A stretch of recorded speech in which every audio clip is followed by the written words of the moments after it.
Heute gibt es bei der SaaS Sales Show einen ganz besonderen Gast, nämlich Steli Efti, den Gründer und CEO von Close.com, ein CRM, das für Salespersonen gebaut wurde, von Salespersonen, wo ich auch jahrelang tätig war und Steli meinen Mentor, Coach nennen durfte und heute immer noch eng in Kontakt sind und diesen Kontakt sehr, sehr schätze. Ist wirklich eine ganz, ganz besondere Person mit unglaublichen Vertriebsskills, Teamaufbau, SaaS-Wissen und without further ado, wie man so schön sagt, also ohne jetzt da viel drum herum zu reden, starten wir direkt rein und schauen, was wir von Steli hier lernen dürfen.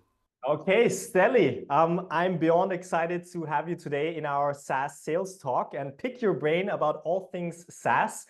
You're an absolute pioneer when it comes to tech and software sales. You're known for this, not just in Silicon Valley and beyond. Just a couple of bullet points for everyone who doesn't happen to know you. You started Elastic Sales, which was a sales as a service startup, which then pivoted to Close, the CRM, where you're the founder and still obviously the CEO, which is built specifically to help sales teams close more deals by increasing their sales productivity. You scaled that from the ground up, from zero to a multi-million-dollar company that it is today, leading a team of 90 plus employees all over the world remotely, which is crazy. So we're going to talk a bit about that.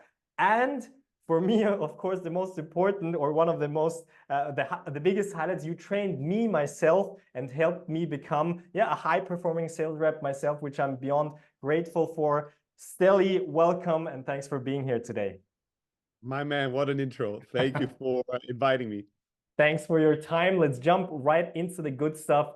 We're going to do this a bit as a journey from a founder who's starting his company to then building up a sales team. When you start off as a founder, Steli, and you've been there many times, when do you get started with sales? How do you get started with sales? And how do you actually deal with all the rejections and keep up the motivation in yourself, especially when you're starting off? What would be your top 1, 2, 3 tips if you have any?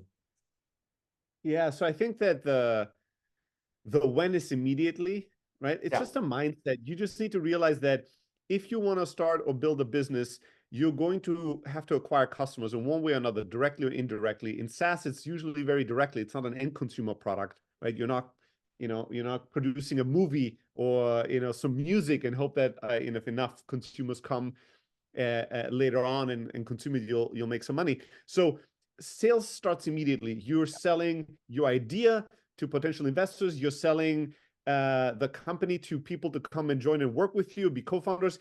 You have to sell yourself constantly, again and again and again, what is working and why you should believe and act with confidence. And then obviously you have to sell and communicate with potential customers and then ultimately, hopefully, with prospects that turn into customers. So selling is you're gonna be doing sales from day one. You might not accept it, you might not call it sales, but as long as you communicate as a founder, you're selling, right? Sales is nothing else than result-driven communication. If you talk and you have an end goal in mind, convincing somebody, creating clarity for somebody, helping them make a decision, convincing them to use your product, buy your product, you're selling. So step one is acceptance. And then you can, once you accept the fact, you embrace it and you go, if I have to sell anyways, and I'll do it all the time, might as well try to get good at it, right? Might as well try to find a way to enjoy it. I think when it comes to how to do it, one of the beautiful things about sales is many difficult things about it, but one of the beautiful things about it is that it's very black and white to some degree. It's very clear. We don't always like that, right? We as humans don't always like results that are absolutely crystal clear because more often than not, the results are not what you want, right? It's like losing weight, right? Or gaining muscle. It's not like, I'm working out for years and years and who knows if I've lost weight or not. Like, you can get on a scale. You can tell. You can tell, right? It's and then that's why people then have to invent all kinds of bullshit. But it's my bone type and it's really the season is the weather and whatever it is. At the end of the day, sales is like, what is your number one KPI? Right. Maybe in the beginning, it's I want to do many demos to learn, right? Maybe it's not immediately revenue. Maybe it's more learning, getting real feedback. But whatever it is, there should be a number at the early days that is the core identifier of progress, real progress. And it should be a non-BS thing, right? Not a superficial vanity metric, but something that really is kind of displaying progress. So it could be number of demos given, number of feedback taken, or it might be pre-orders, it might be trials, whatever it is. It's one number that really is showing you progress. You should pick a number, not 10. And then you should ask yourself, what kind of sales do I have to do to improve and increase that number week over week, right? And then anytime you sit down and you wonder, what should I do next? Ask yourself, what of the 100 things I could do will move the number next week, right? This is what we learned at Y Combinator, what I learned personally from Paul Graham, PG, the OG of software businesses around the world. It's like, you're like, oh, we could change the coloring of our logo. We could create T-shirts and swag, or I could call 10 people and try to give them a demo of my product. What out of all these important business things should I do? So you do that. And then when it comes to like how to deal with rejection, I don't have a good answer for you here. Like there's many things you can just spend 5 minutes on YouTube. You'll find all kinds of hacks, cool tricks, ideas. I've shared plenty of them. Like pick and choose. There's ideas out there what to do, how to play with this. But ultimately, I think you have to accept the pain, right? The emotional pain. Just accept it. Don't run away from it. Don't try to pretend it's not there. Because if you try to cope with it in some unnatural way, you'll lose at the end, right? Reality always wins. So it sucks to hear no. It sucks to hear people tell you they don't like what you do. It sucks to call and not get somebody on the phone. It sucks to send emails, never get a response. None of these things will ever feel great, right? Yeah. But they don't have to feel great. You can learn to feel good about them because of the effort you're putting in and because of the way that you measure progress. You don't have to try to make them pleasurable. Like, how can I get rejected and feel happy about it? That is a high measure. Maybe once we get to like Buddha or Jesus status of inner peace and wholeness, anybody can say anything to you and you're just like Zen and you don't care. But for most of us mere mortals, it's always going to sting a little bit. One way or another, it's going to be like, I didn't like hearing this. So it's about getting used to it. It's about accepting it. And it's about kind of learning over time that it stings, but it doesn't kill, right? Like it hurts a little, but it's good medicine. It's sort of the kind of pain that makes you stronger and better. So if you try to avoid all that pain, you're going to be the kind of like, how can I never feel any, weariness or effort or pain in my or discomfort in my body? Laying in bed until you die, right? Like maybe that's a way, although we know that ultimately you're going to get a different type of pain, but you just have to accept it. It's going to be part of the reality of your life. You want to be a founder? Congratulations. You'll have to get some. You have to. Some I love that. So to summarize, because I just had a coaching session with a fairly early stage SaaS company, and we focused on the exact same things. Basically, you have to do sales. There's no way around it. As a founder, you have to. And number two, the goal or the thing you want to achieve doesn't have to be the next 5 customers. It has to be growth and learning and becoming better, right? Because that already gives you something to work with. So I love the points you touched on there. So let's jump a couple of years or maybe months forward. We did sales as a founder, and now we have the first sales team members, let's say 2 or 3 or maybe even 10. What do you think, or in your experience, you have lots of experience managing and building also sales teams. What, in your opinion, makes a great sales leader, head of sales, or CEO that is sales focused? What do you think you need to fill that position successfully? I think at the end of the day, there's some superficial differences between the type of most good sales leaders versus other leaders within an organization of managers. But the similarities in great leadership are bigger than the differences or nuances that are different, right? So at the core, you have to be a great leader. What makes a great leader, right? There's many different theories, many different ways of expressing things, but ultimately your job is going to be to create clarity, to create standards, and to hold yourself and everybody else accountable to these standards, right? So if you can do that and you're consistent with that, you can have you can find very different personalities and very different tactics on how to manage a sales team, but over a long run, you'll succeed, right? So your job as a leader is always to create the vision, create clarity. Where are we going? How we're measuring progress, how we're going about progressing. You set the tone, you set the parameters. This is what we're building. This is the house. This is the amount of rooms. This is the vibe we want to have. This is the timeline that we have to build it, right? That's what you do. And then it's your job to assign people to jobs, like you do this, you do this, you do that, and then hold them accountable for doing that job and doing it well, right? And it's not rocket science. Yeah. It's these things. Again, these things are very basic, but not easy. They need a lot of repetition. And most of us, get distracted, don't like to stick with something forever. And there's a cool poster. I tried to find the picture the other day. I couldn't find it. It's like eight almost equal images, and it's like a man that's telling a dog to sit, and the dog is just looking at the man. It's like sit, right? It's a sit. And the next picture, sit, sit, sit. For like 8 pictures, it's like sit, and the dog is still like looking. And the last picture, the dog sits, and the owner goes, good dog, right? That's basically a lot of good leadership. Just patient, consistent feedback. This is what I want you to do. This is what I want you to do. And then when you do it, good job. Good job. Positive feedback loop, right? And then maybe a little like sprinkling of differentiators. Typically in sales, you want leadership that is highly action-oriented, that is excited to compete and to win, right? Excited about a scoreboard, and not shy, not afraid of conflict, of failure, of mistakes, right? If you have a leader that sets harmony above honesty, right? It's going to be difficult, because then it's going to be like, kumbaya, my lord, and we want everybody to be happy. And if we want everybody to be happy, we cannot be winning and losing. We can't be highly action-oriented, because it generates results that won't be equal and always good. So typically, you'll find kind of more aggressive personalities succeed and flourish in sales. But I've always developed talent and looked for people just like you that are like friendly and strong, right? Not hostile and strong, but friendly and strong. Somebody that is action-oriented, somebody that wants result, somebody that seeks truth, but is a good person and wants to win for the right reasons, not just purely selfishly. And I think that that's something that you can find and develop in yourself. So maybe let's take it times that all sales teams have where things are not going as we planned. We're not following the exact graph, or the market is moving way slower.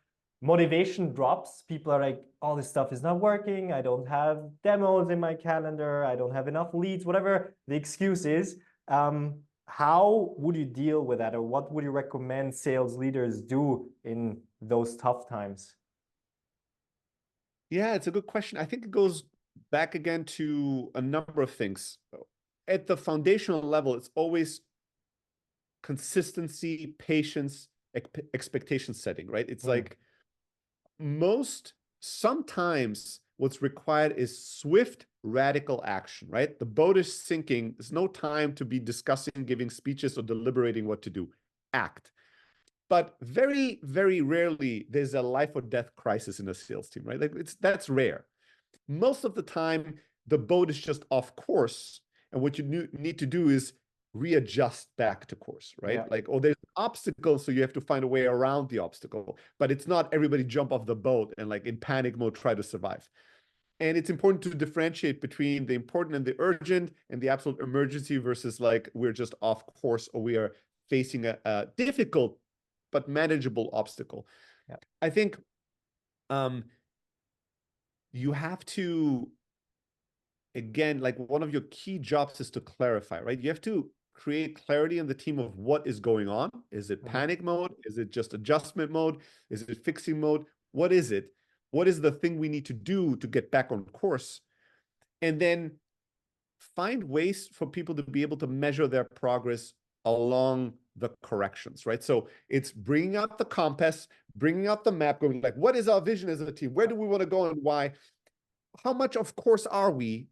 And why? What happened? Is it the currents? Is it the wind? What the fuck did happen for us to get off course? And it's the measuring and feedback loop of our correction, right? Like if my boat is here and it gets off course at 30 degrees, it's not some sort of like UFO where I snap my finger, boom, it's like within a second it's switched and it's back on course.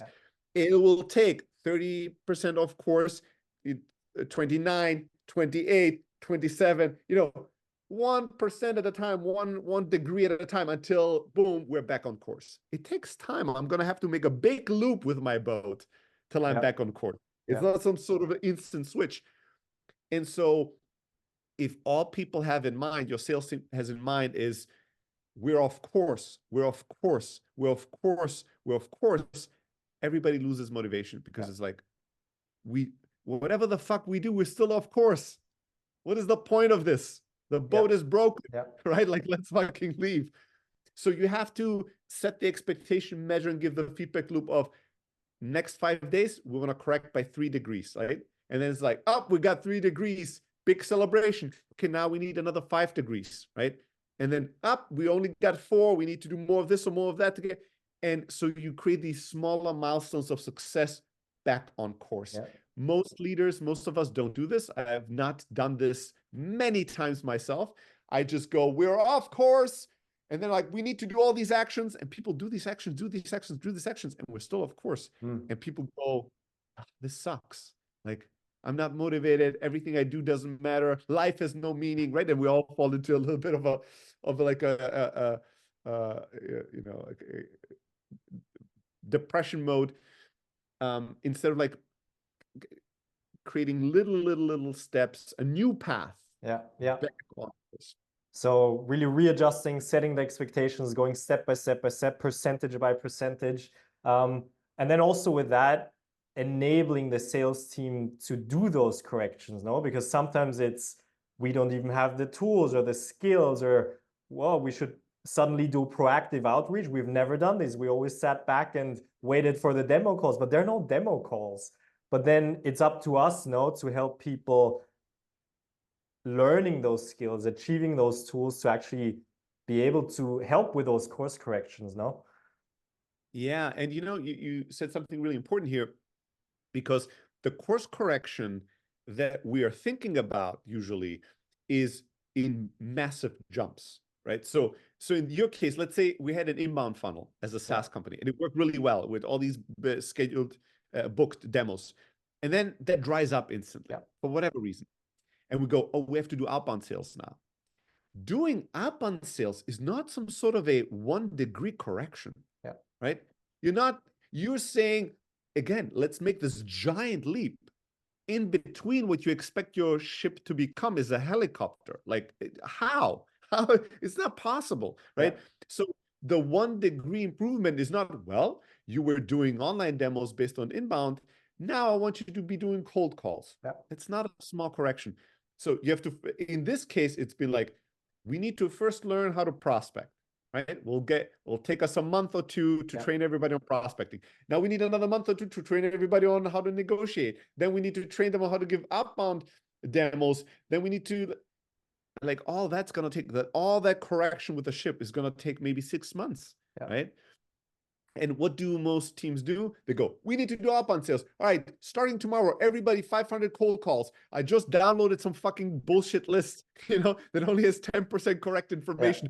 Here's the list. I want results. And then the team fails. And then the person's like, you just need to call more. You just need to be more aggressive.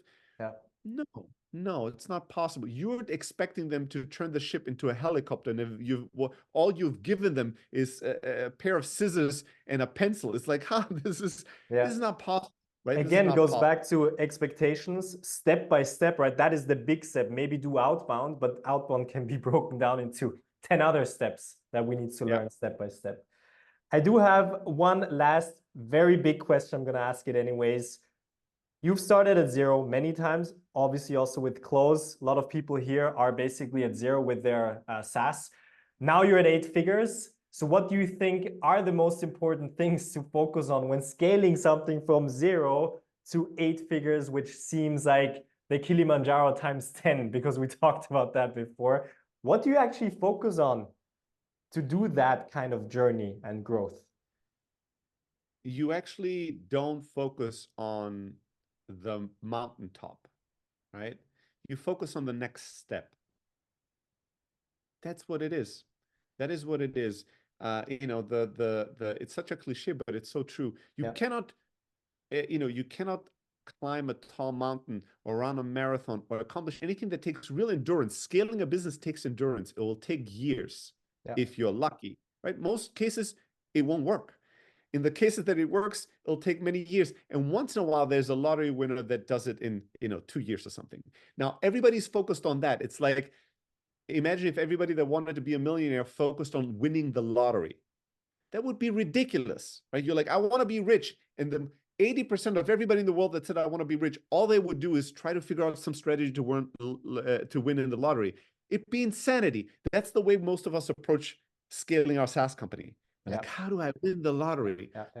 Well, just focus on getting there in a way that doesn't require, impossible luck that's outside your control. So the way to scale is to not worry about scale, right? The way to scale is to do this. You go, I want to run 42 kilometers in less than 5 hours. And then you go, well, how do I accomplish this? Well, it's going to be like one step at a time, 5 minutes, 10 minutes at a time, 100 meters at a time, 1 kilometer at a time.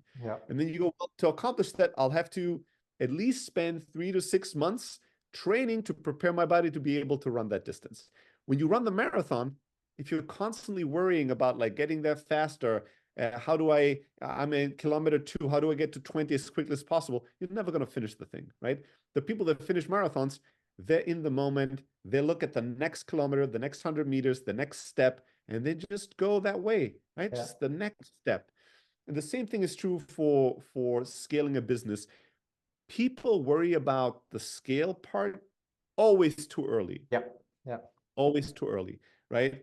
And you're going to encounter all kinds of challenges that you will only be prepared to deal with when they arise. You cannot control the future and prepare everything so the scaling is easy and clean and perfect.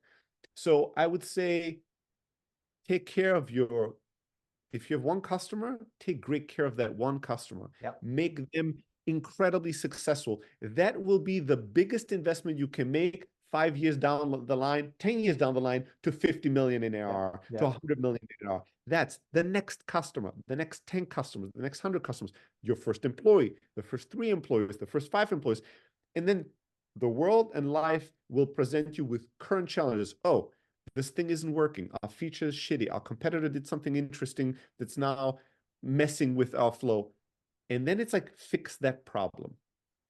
Attack that opportunity. Don't worry about, well, but we need to set systems. Most companies die not because of starvation, but because of digestion issues. Like they try to take on things that don't work and they sort of kill themselves through it. There's companies that have 5 people and there's like a CFO and a chief like legal officer in that team, right? We're like 100 people. We're tens and tens and tens of millions in revenue. And, we just hired a director of finance, right? Like people try to scale and set up systems that are way overblown to what they need right now. So let go of all that bullshit and focus on the next step, one step at a time. Time flies. Before you know it, you made 100 steps. You ran 100 kilometers. You got you're like, fuck, we are at the mountaintop. But if you worry about the mountaintop every step of the way and you have to climb for, 12 days, you're never going to get to the top. You're going to trip up yourself. You're going to exhaust. I think what sums it up good or very correctly, actually, and it's overused, it's cheesy, but doing the unscalable things, right? Especially in sales. Everybody wants to press a button, have the leads pour in and shoot out 10,000 emails, but nobody wants to get good at actually holding the demo or closing someone on a video call. So I really like that summary of taking it step by step and not actually trying to scale, because in my experience, I confirm too many people try it way too early or want just the scaling part without the foundation. So then everything breaks. Amazing. Alberto, how do I build a 400-store building, as quickly as possible? Not by not having a strong foundation. That's how you build a catastrophe, not a skyscraper. All right. Perfect. No, thank you so much. So we could ask you a lot of questions. Thanks for your input, Steli. And yeah, we'll see you in the next SaaS Sales Talk. Thanks for your time again. And we'll see you in the next one. Bye-bye. Und wenn du jetzt ja hungrig bist nach diesem Vertriebsmotivationspush, ja, aber auch wie du die richtigen Strategien umsetzt, ja, nicht nur ja, im amerikanischen Markt, die was abschauen möchtest, sondern auch wissen willst, ja, aber wie funktioniert das denn im deutschsprachigen Raum? Wie können wir da die Motivation im Team, bei meinen einzelnen Sales-Mitarbeitern, bei mir selber hochhalten, dann bist du hier genau richtig, weil genau das mache ich jetzt mit jahrelang nicht nur infiltrierten Wissen von Steli unter anderem, sondern wirklich an der Front bei Close selber verkauft, habe ich nicht nur das selber durchgemacht und wurde da eben auch an der Hand genommen, sondern darf das jetzt mit Teams im deutschsprachigen Raum machen, weil ich die Strategien und die Learnings auf den deutschsprachigen Markt angepasst habe und das schon mit Dutzenden Teams unter Beweis gestellt habe, dass so auch extrem gute Resultate ja möglich sind.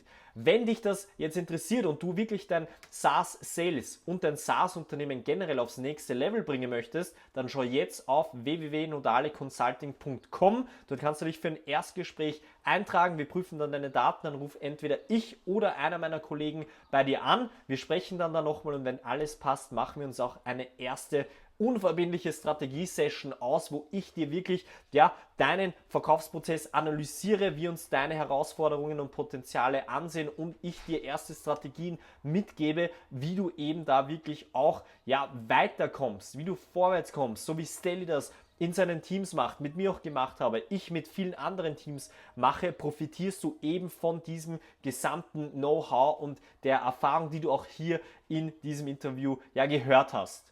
Schön, dass du heute hier dabei warst bei diesem Interview, bei der heutigen Folge der SaaS Sales Show. Diesen Kanal hier abonnieren, dass du keine der nächsten Folgen mehr verpasst. Es kommen mehr Interviews, mehr nochmal Nuggets für dich, damit du hier wirklich auch vorwärts kommen kannst.